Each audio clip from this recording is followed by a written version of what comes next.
Let's break it down quickly. Texans at Saints. Look, I already gave you an idea. I like the Texans here. I want to get this 7 while it's available. A bookmaker, Bet Online, Bovada, Intertops. I also think that the over's in play. Opened at 52.5, still at 52.5. I think Kiko Alonso's a nice pickup for the Saints. The way the Saints lost the NFC Championship, for me, that does nothing. I don't care. I don't think that makes them hungrier. In fact, I think that's deflating. That doesn't. Everyone's saying, "Oh, they're good due." Fuck due. I mean, I don't see them being due.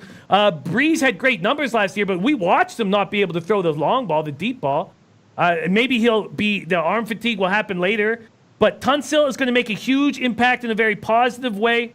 We know that Clowney was a great run defender, but he was never a great, pass rusher, and he should have been. With JJ beside him, he should have been getting 15 sacks a year because everybody's worried about JJ. I know JJ was hurt too. Titus Howard going to move over because of Tunsil. Going to have the best protection that he's ever had.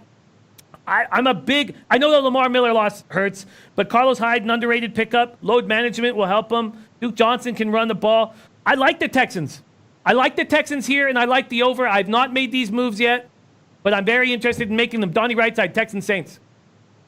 A tough one here to start. And again, it's one of those things where if it gets to 7, you probably lean towards the Texans for me, and a little bit less for the New Orleans. This is one of the games that's so hard to bet because it's the singular place in the NFL outside of, even Kansas City.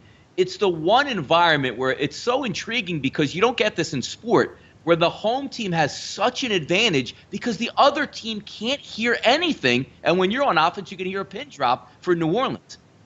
There's a lot of moving parts here. I do like the Tunsil move. I do like the Stills move. They're loaded for bear, and they should win the division now when we take a look at everything. But this is still prime time. This is early in the season. I know Whale Capper's talked about arm fatigue for Drew Brees. His arm should be as fresh as it could possibly be. And, don't think for 1 second that every single call on that field that's even close to a pass interference is going to be called for New Orleans in this one. Give me New Orleans at 6.5.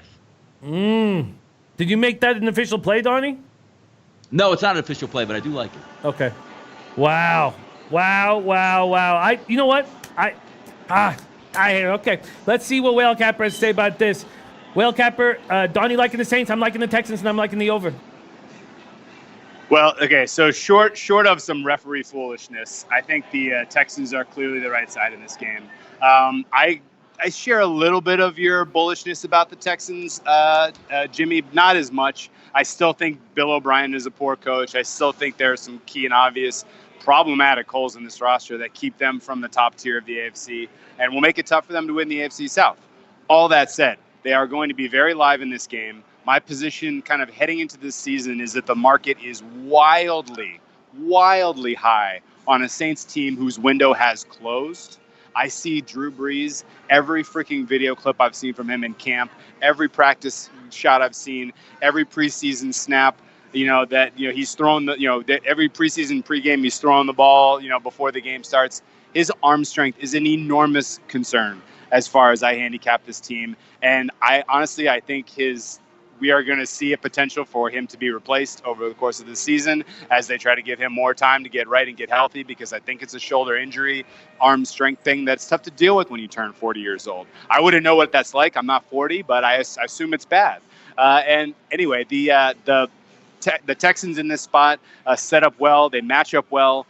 They're the only place that they are susceptible on defense is to the deep pass. And I don't think Drew Brees is going to be able to beat them with that weapon. And so the Texans can kind of cheat up a little bit. They can kind of, play the middle and the short passing game more. The depth of target for Brees is crept down over the last half of the last season. And, I think this is a good spot for the Texans to compete. They may not win, but 6.5 points is a nice one for me.